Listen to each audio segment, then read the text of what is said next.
It was a nice evening in Derry. The summer heat finally began to subside, leaving behind a refreshing breeze that rustled the leaves of the old trees lining the streets. Children's laughter echoed through the neighborhoods, their joyful screams fading into the twilight as the sun dipped below the horizon. It was the kind of night that made the adults relax a little, believing it was safe for their kids to play outside just a little longer. But this illusion of safety would soon turn into a nightmare. In the heart of Derry, in a house with peeling paint and overgrown weeds in its front yard, a young boy named Georgie was having the time of his life. He had spent most of the day looking after his little sister, and now that she was asleep, he was free to do whatever he wanted until their parents came home from work. And what he wanted right now was to have an adventure. He put on a raincoat, grabbed his trusty wooden sword, and ran out the front door. The Denbrough family house stood at the end of a long driveway that ended at a storm drain covered by a rusted iron grate. Georgie often pretended that the grate was the entrance to a magical world, and he was uneven scared when he heard the creepy sound of the sewer drain as the wind blew through it. Tonight, though, something was different. A strange feeling crept up his spine, making him stop in his tracks. Turning around slowly, he noticed a red balloon floating above the trees, bobbing gently in the breeze. Intrigued, he walked towards it.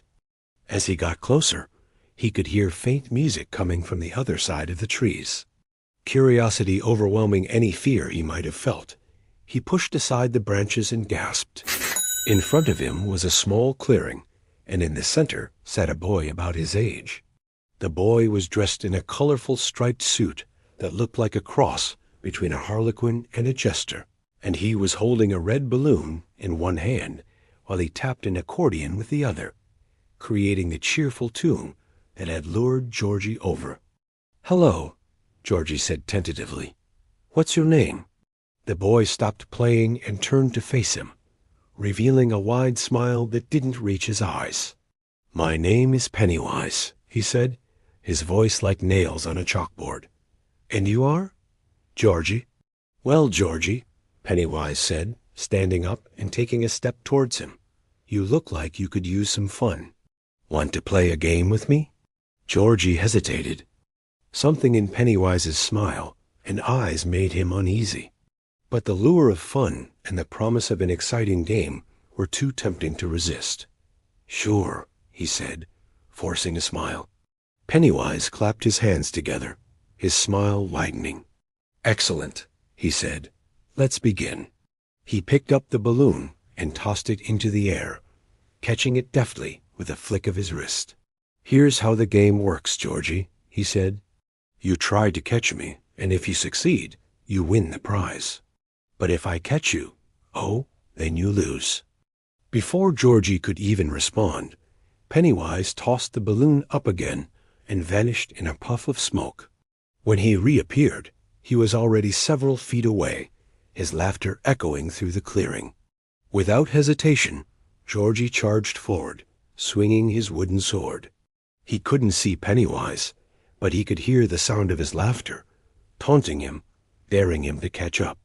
As he ran, he could feel his heart pounding in his chest, his breath catching in his throat. He stumbled over tree roots and fallen leaves. But he didn't care. All that mattered was catching Pennywise.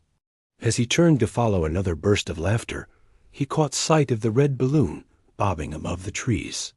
With a surge of adrenaline, he sprinted towards it, his determination growing with every step. But when he reached the spot where he had last seen the balloon, it was gone.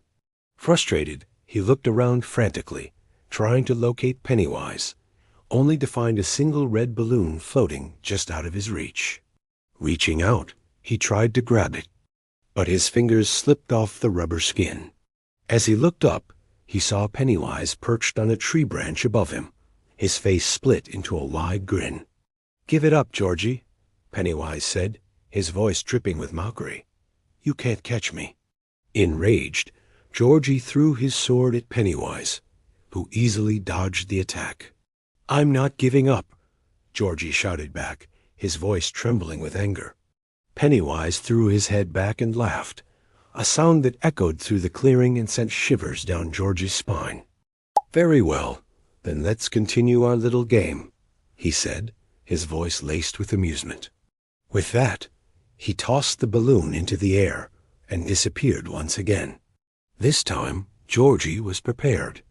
He closed his eyes, took a deep breath, and when he opened them, he was off and running, weaving through the trees, his heart pounding in his chest. When Georgie finally caught up to Pennywise, he found him dancing with the balloon, his movements jerky and unnatural. Before Georgie could react, Pennywise vanished again, and the balloon drifted away from him, floating slowly towards the rusty sewer grate.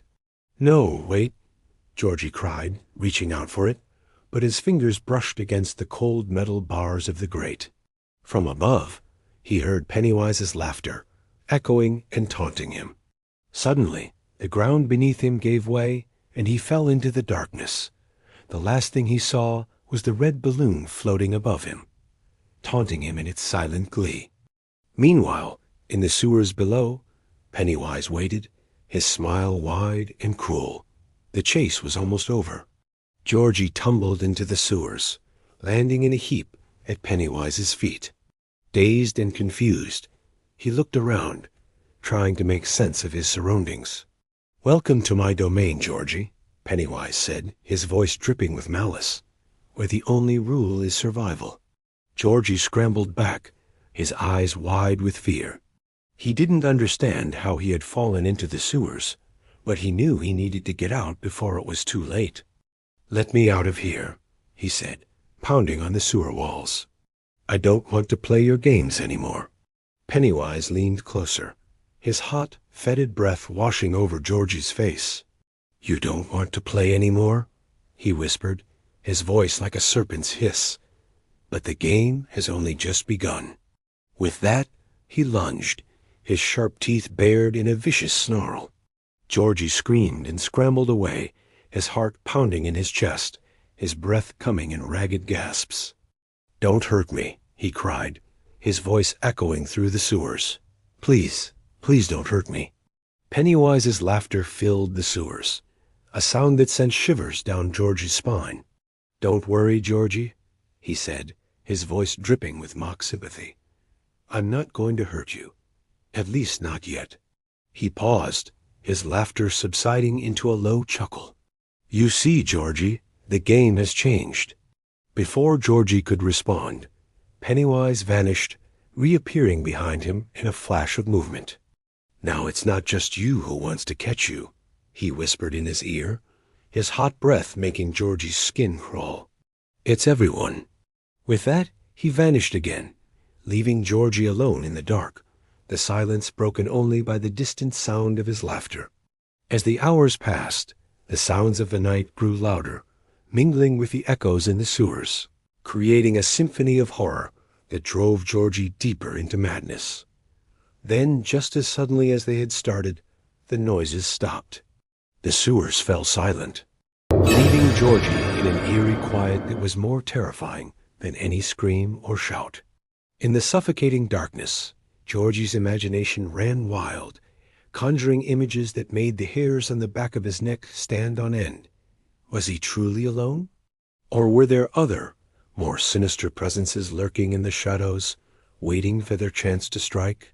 The thought sent a fresh wave of terror crashing over him, making him huddle deeper into the corner, wishing for the safety of daylight, wishing for his nightmare to end. But the night was far from over, for as the darkness deepened, so did the danger in the sewers, and Georgie's ordeal was only just beginning.